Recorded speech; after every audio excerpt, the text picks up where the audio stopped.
And now for a designer who's managed to link fashion with technology. Just to start us off, when we talk about Ntando 15, what type of fashion house are we talking about exactly? So, Ntando 15, it's a clothing brand that was built basically purely on, trying to reinvent the wheel, because how we grew up understanding fashion was that a pair of jeans was the most fashionable item ever. And I've always pictured myself standing alongside brands like your Diesels, like your Gaps. I've seen myself playing around those lanes, and to understand the industry because of where we came from and what we were exposed to. We were exposed to an industry that we couldn't part in, because you need to understand that we don't have the infrastructure in South Africa can withstand such brand and quality standards and stuff like that. So for me to build something like 15, it was reminiscent of those inspirations, seeing something that's so fly and cool for the times.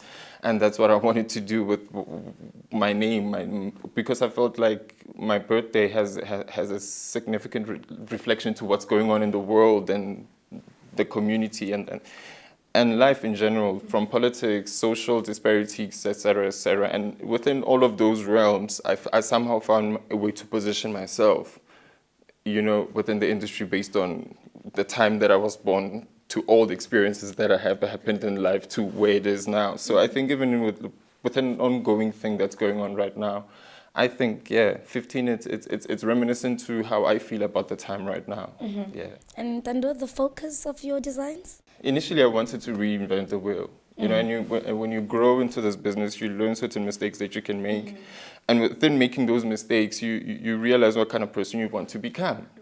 So I don't think I want to reinvent the wheel anymore. I want to play within the wheel, but within identifying myself within the wheel, I want to expand on that. Mm-hmm. So right now I'm looking into my design focus right now, it's human-based design in a sense. Like, how does someone feel when they buy a specific product? How do they use it? How long are they going to keep it for? Which is why I commercialize like some pieces, and some pieces are just not for sale, So yeah, that's the focus for me, like human-centered design. I think that's my main focus right now. Interesting. And would you consider yourself intended to be more mainstream or couture? And the reason for that? I'd like to blur the lines between, being specific about couture and all those things. And I'm going to be realistic about the whole approach to understanding what couture is, yes, from my perspective. Absolutely. So we are in Africa.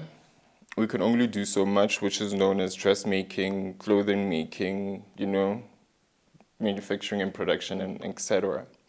And then we have artists, such as myself, who basically took on a term which is called artisanal. Mm-hmm. And within the realms of artisanal, we understand the practicalities that are involved in making clothing. As an artist, I understand the creative process that is involved in creating those specific garments or the inspirations behind. So it's not only about, for me, it's not only just like putting clothing out there and expecting people to be like, this is ready to wear, this is couture, or this is whatever. This is, for me, it's like artisanal clothing, because it's clothing made out of a certain point of view in terms of clothing. I mean, there are T-shirts. Do we need another T-shirt? You know what I mean? Yeah. If there's a T-shirt, how does it look like? Mm-hmm. What is the material?